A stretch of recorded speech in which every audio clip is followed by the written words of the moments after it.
Assalamualaikum warahmatullahi wabarakatuh.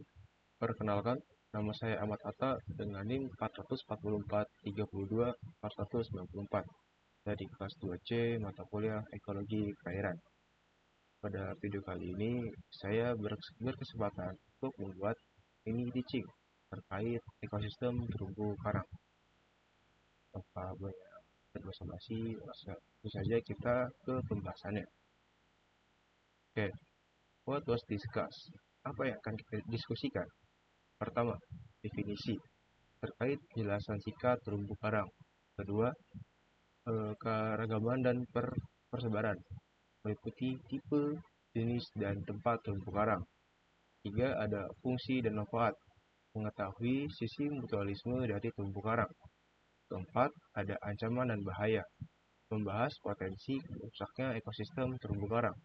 Dan kelima, upaya konservasi rencana untuk ke depannya.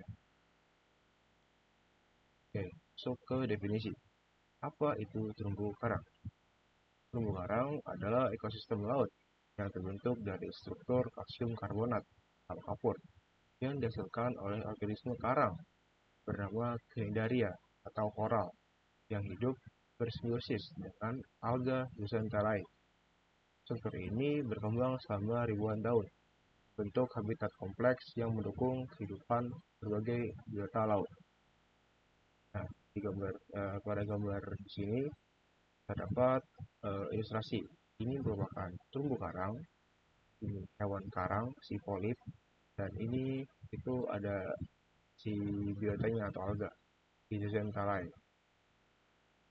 Terumbu karang dapat hidup di kedalaman kurang dari 50 meter karena dia memerlukan matahari untuk berfotosintesis.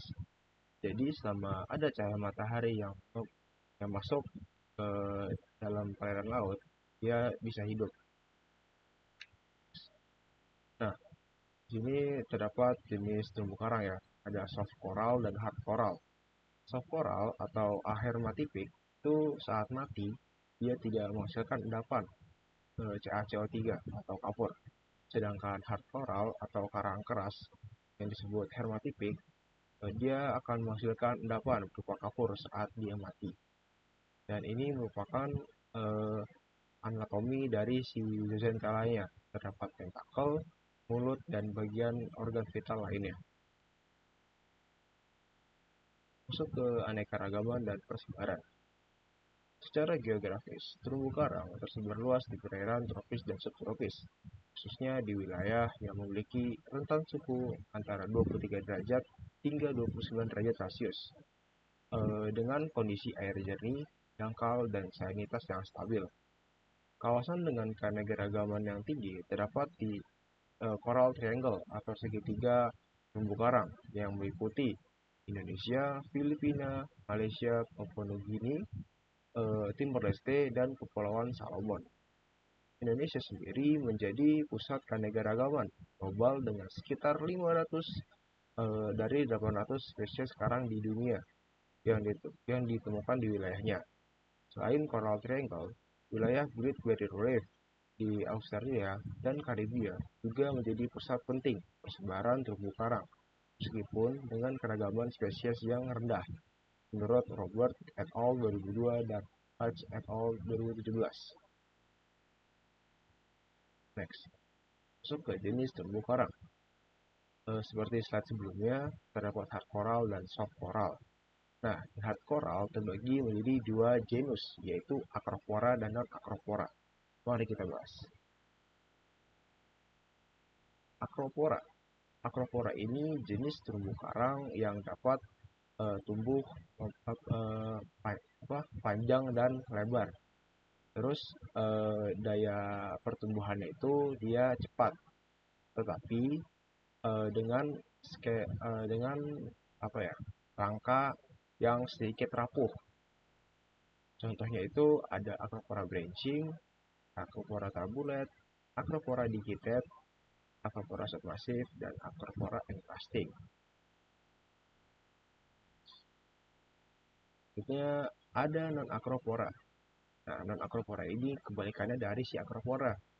Dia itu tumbuhnya bentukannya yaitu solid dan besar. Jadi terlihat dari permukaan air gitu. Terus pertumbuhannya sedikit lambat daripada acropora, tetapi eh, rangkanya ini itu kokoh, jadi nggak gampang patah atau rusak. Dan mereka tuh apa ya, lebih tahan terhadap perubahan suhu, salinitas, dan sentuhan atau apa hantaman fisik dari biota atau makhluk lain lah, nggak gampang stres gitu. Terdapat koral masif, koral folios, rubicora, Cover mushroom, dan heliopora. Dia ini berbentuk kubah, ini berbentuk lembaran, ini berbentuk seperti kipas, ini seperti jamur, dan ini seperti otak. Oh ya, sebelumnya ini tuh berbentuk apa ya, bercabang. Dia tuh seperti meja, ini tuh eh, bercabang tetapi solid. Ini seperti tanduk rusa dan ini seperti meja tetapi dia tuh menempel ke substrat. Selanjutnya itu soft coral. Nah, soft coral ini dia tuh berbeda dengan hard coral ya. Karena soft coral itu memiliki rangka yang lebih lunak atau fleksibel gitu. Jadi dia bisa mengikuti arah gerak arus kemana. Untuk rangkanya dia itu sebenarnya kokoh, tetapi jika jika dicabut atau apa ya terhantam benda keras, mereka bisa terlepas dari substratnya. Contohnya itu ada Neptenia, Sarcophyton, Alexonium, Rumpela, dan Similaria. Oh ya, ini bentukannya seperti gumpalan, ini seperti semak, dan ini seperti pohon kecil gitulah. Next, sebaran terumbu karang. Nah, terumbu karang itu terbagi menjadi 4 habitat ya teman-teman. Ada Fring Reef atau terumbu karang tepi yang tumbuh di pinggiran dataran atau pulau.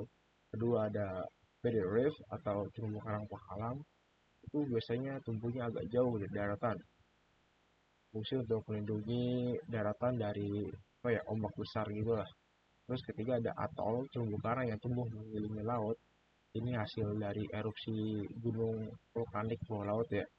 Terus keempat ada Patchy Reef atau gosong terumbu, tumbuh dari bawah permukaan tumbuh dari bawah membentuk dataran terumbu. Dia timbul gitu, tapi nggak sampai daratan, nggak sampai permukaan, tetap terendam air. Cuma di kedalamannya mungkin minimal itu 60 cm lah. Ini untuk topologi atau geografinya ya teman-teman. Kita bahas. Springing Reef. Terumbu karang tepi adalah jenis terumbu karang yang tumbuh langsung di sepanjang garis pantai atau pulau dekat dengan dekat dengan daratan.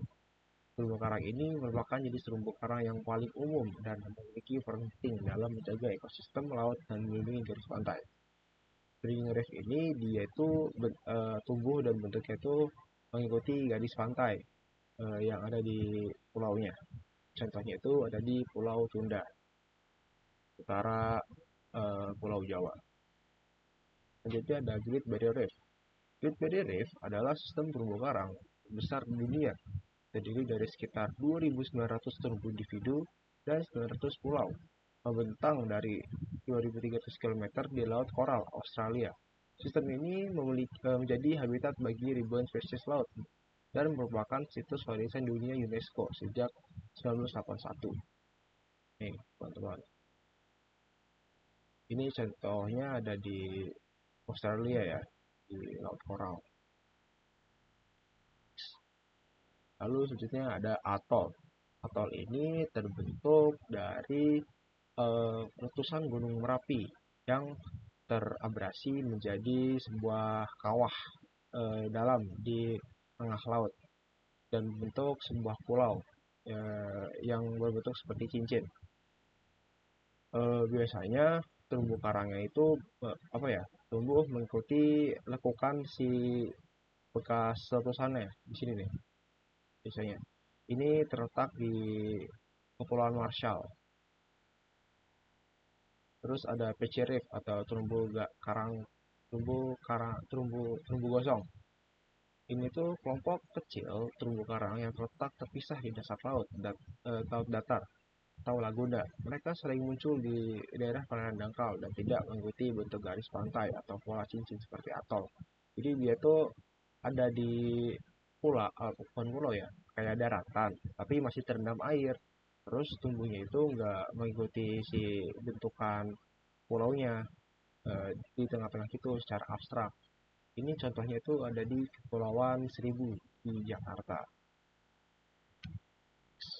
Masuk ke zonasi terumbu karang. Eh, di zonasi terumbu karang ini kita mengetahui jika terumbu karang itu memiliki level kedalaman tersendiri. Contohnya, di kedalaman 1 sampai 5 meter itu biasanya dihuni oleh eh, acropora atau fringing reef yang hidup di pinggiran daratan pulau. Lalu di kedalaman 10 hingga 15 meter itu bisa tumbuh eh, terumbu karang yang masif gitu atau non acropora. Jadi apa ya? Lebih besar lah dia terumbu karangnya. Dan di bagian 15 sampai 20 itu biasanya terumbu karang acropora. Eh, apa ya? Tapi bentukannya kayak acropora tabulet, kayak piringan gini nih. Karena semakin dalam arah arah laut yaitu si sedimennya semakin pandai atau curam. Hmm. Ada back reef, reflect, dan just jenis ini ada tabular and clay corals, rubber, branching coral, semacamnya lah. Selanjutnya fungsi terumbu karang. Satu, sebagai habitat dan nursery ground biota laut. Untuk menyediakan tempat tinggal, tempat makan, dan tempat berkembang biak bagi berbagai organisme laut. Kedua, yaitu sebagai pelindung alami pantai, menyerap energi gelombang laut, dan melindungi garis pantai dari erosi dan badai. Ketiga, penyaringan air laut, menyaring partikel dan menjaga kejernihan serta kualitas air laut. Keempat, penyeimbang ekosistem, menjadi bagian penting dalam rantai makanan dan siklus nutrien di laut. Jadi, bagian penyeimbang ekosistem ini, si terumbu karang itu sebagai produsen, karena dia bisa menghasilkan oksigen dan menjadi makanan bagi ikan herbivora. Selanjutnya, manfaat terumbu karang.